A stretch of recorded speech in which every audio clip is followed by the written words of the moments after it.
अगर आप चाहते हैं कि अगली वीडियो आपके नाम की हो, तो कमेंट में अपना प्यारा सा नाम लिखें। एक जमाने की बात है, एक बहुत बड़े और सरसब्ज मुल्क पर सुल्तान फारूक हुकूमत करता था। सुल्तान की एक ही बेटी थी जिसका नाम शहजादी जोया था। सुल्तान अपनी बेटी को हद से ज्यादा लाड प्यार करता था, इसलिए पूरे मुल्क में सब उसे लाडली शहजादी कहते थे।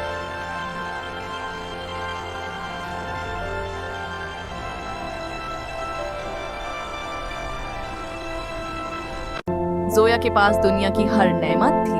उसके लिबास रेशम और सोने के तारों से बने होते, उसके खाने चांदी के बर्तनों में आते।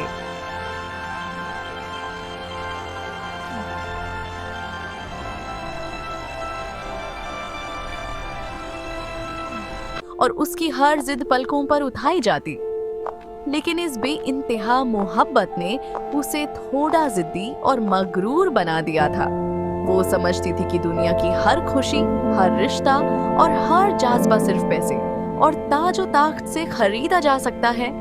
एक दिन सुल्तान ने दरबारे आम में, जहां बड़े-बड़े वजीर और अमीर हाजिर थे, जोया से एक सवाल पूछा। बेटी, तुम्हारा क्या ख्याल है?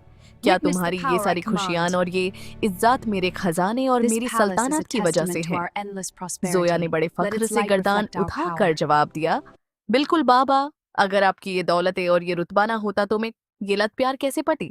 सब कुछ दौलत ही तो है। सुल्तान को ये सुनकर गहरा दुख हुआ। उन्हें एहसास हुआ कि उनकी बेटी जिंदगी की असली हकीकत और इंसानी मेहनत की कद्र से बिल्कुल नावाकिफ है।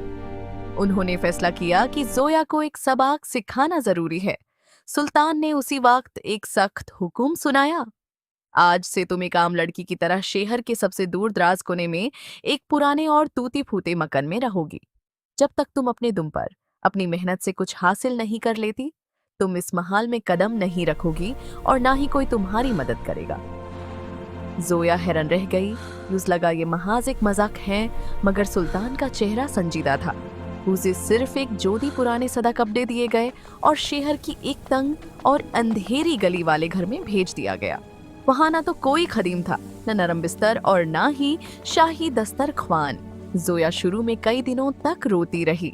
यूं लगता था कि कोई ना कोई यूस लेने जरूर आएगा, मगर कोई नहीं आया। भूख ने जब उस सताया तो उस समझ आया कि यहाँ रोने से खाना नहीं मिलेगा।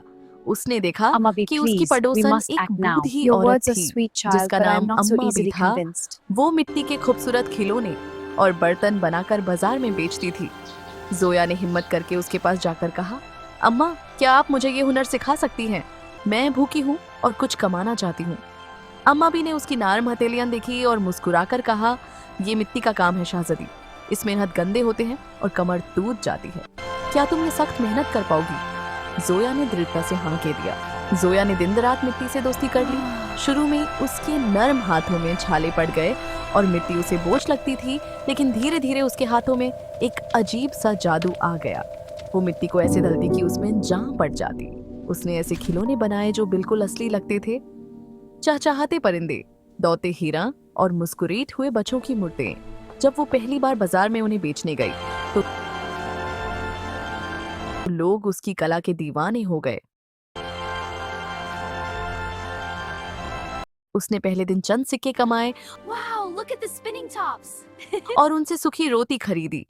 वो रोटी उसे महाल के मुर्ग मुसल्लम से कहीं ज्यादा लजीज लगी, क्योंकि उसमें उसके पसीने की महक और अपनी कमाई का सुकून था।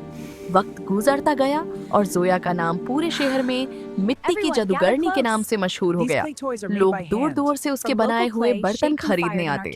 उसने अपनी मेहनत से इतनी दौलत जमा कर ली कि उसने अम्मा बी का टूटा हुआ घर ठीक करवाया और शहर के गरीब बच्चों के लिए एक हुनरकड़ा खुलवा दिया, जहां वो बच्चों को मिट्टी का काम सिखाती।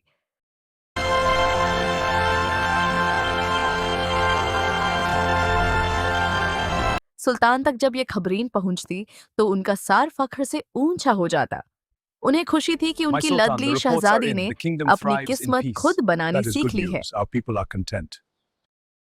इसी दौरान पड़ोसी मुल्क का एक शहजादा आर्यन, जो खुद एक बड़ा फनकार और मुतहम्मिल मिजाज इंसान था, इस मशहूर कलाकार की तलाश में वहां आया।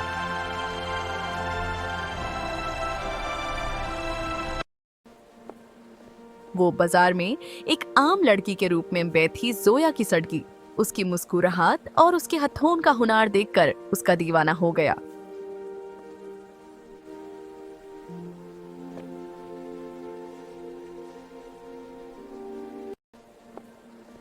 उसे जब मालूम हुआ कि ये वही शहजादी है जिसे सुल्तान ने निकाल दिया था, तो उसने सुल्तान के दरबार में जाकर जोया का हाथ मांगा। सुल्तान ने जोया को महल बुलवाया और पूछा, बेटी, क्या तुम अब भी समझती हो कि खुशी सिर्फ तजो तख्त में है? जोया ने भीड़ के सामने सर झुकाकर कहा, नहीं बाबा, तजो तख्त तो छीन सकता है, मगर जो हुनर और इज्जत मैंने अपनी मेहनत से कमाई है वो कोई नहीं छीन सकता। असली खुशी मेहनत और दूसरों की खिदमत में है। सुल्तान ने बड़े धूमधाम से आर्यन और जोया की शादी कर दी। जोया अब सिर्फ एक लाडली शहजादी नहीं रही थी, बल्कि वो अपने अवाम की मसीहा और मलका बन गई थी। उसने महल में रहकर भी अपनी सड़की नहीं छोड़ी और हमेशा गरीबों की मदद की। अगर इस कहानी ने आपके दिल के किसी कोने को छुआ हो और एक लम्हे के लिए आपको भी मेहनत की अजमत का एहसास दिलाया हो, तो हमारी इस मेहनत को सराहने के लिए एक सब्सक्राइब जरूर करें। ये आपकी तरफ से हमारे लिए सबसे बड़ा इनाम होगा। लाइक करें और कमेंट में बताएं कि आपको जोया का कौन सा रूप सबसे अच्छा लगा, महल वाली शहजादी या मिट्टी की जादूगरनी।